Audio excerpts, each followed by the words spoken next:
Hi, it's Dahlia Lithwick, and we are thundering toward July, and the U.S. Supreme Court is doing so with some serious clown car energy. A dozen-ish opinions still to come, one of which momentarily slipped out on Wednesday morning, only to be stuffed back inside its box. In a huge break for our colleagues at Bloomberg, in the press corps game of refresh roulette on the SupremeCourt.gov website, the court momentarily published its decision in a pair of emergency abortion cases, and then, just as quickly, it was all gone. Later, the court's press office published a statement claiming it was all a big mistake and the real EMTALA decision will be, quote, issued in due course, end quote. Even later, Bloomberg shared a copy of the fleeting decision in which the court looks to have decided to dig, aka dismiss, the two cases as improvidently granted. On Wednesday morning, the court managed to intentionally publish two important cases that ought not be lost in this shuffle: Murthy versus Missouri, the so-called social media job-owning case, and Snyder versus U.S., a case about a federal bribery and corruption statute.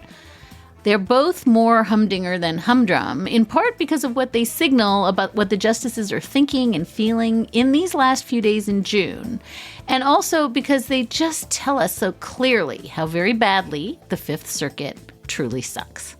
Here's a taste of my conversation with Slate's Mark Joseph Stern, senior writer on the courts and on the law for Slate, and my ride or die here on Amicus, as we tried to wrap our heads around all of it. Oh my God, Dahlia. Hi, it's so great to be here with you, but do we have to be here at all? Jesus, this is a bad one. I just feel like we cover fireflies, luminous, fleeting fireflies in the sky. Or as somebody pointed out to me today, Schrodinger's EMTALA decision. It's close. What's happening? We don't know. Can we talk briefly? This feels like, just at the most surface level, an epic unforced error again from the court, the clown show that never stops clowning. The website on Wednesday morning accidentally published the EMTALA opinion. Bloomberg News got it, and eventually it published the draft opinion. This is just such an incredibly frustrating way to cover the court. You and I spent the morning slacking because I was like, oh, the court's going to fix this. They'll release the real opinion, right? But no, I guess they just turned the lights off.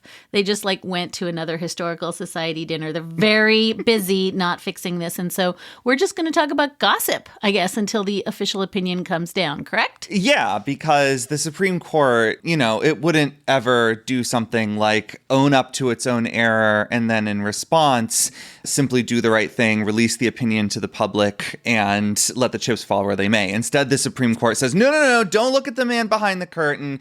Don't look at whatever you saw you shouldn't have seen.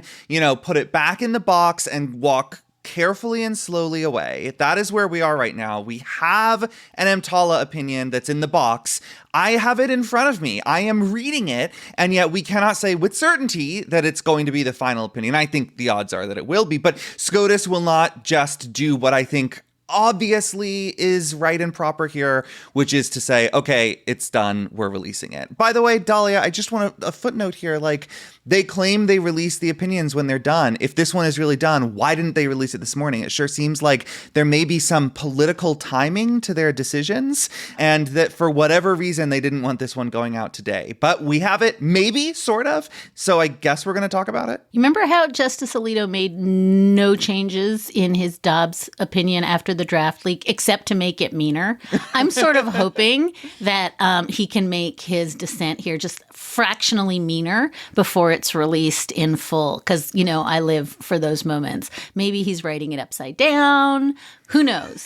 Who knows? Can I just briefly point out how this might have happened, by the way? I just want to say, the Supreme Court, it's so chaotic and sloppy over there. This is a tiny institution in terms of personnel, small number of people staffing each individual function of the court, and that includes the tech team. There are not a lot of people who work in this bureau that's pushing out opinions, and they have a difficult job to do. The way this works is that they wait until the justices are in the courtroom and on the bench, and the justice who has the opinion has begun announcing it.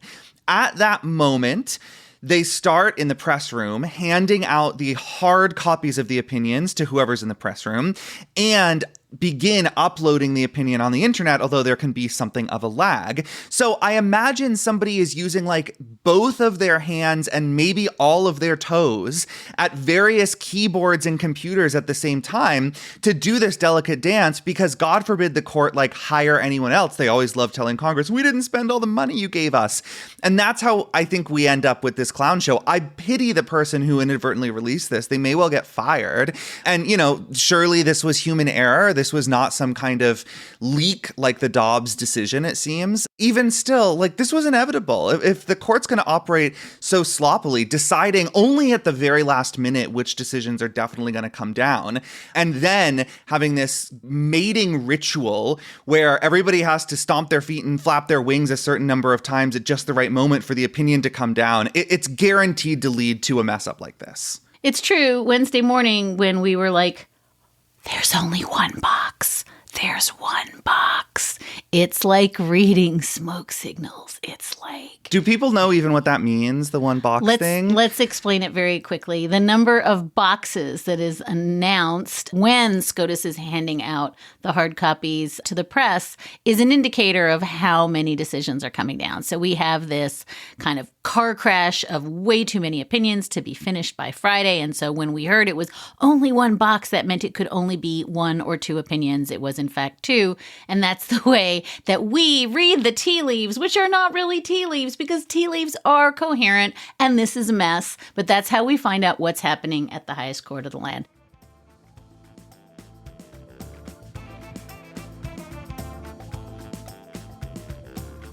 During Opinionpalooza, Slate Plus members don't have to wait for our opinions on the opinions, with access to emergency episodes whenever the biggest decisions come down. If you are not a subscriber, go to slate.com/Amicus Plus to join, or if you're listening in Apple Podcasts, click Try Free at the top of our show page. And we're back, who knows, maybe tomorrow, definitely Saturday, with this week's regular episode of Amicus, and we'll talk to you soon.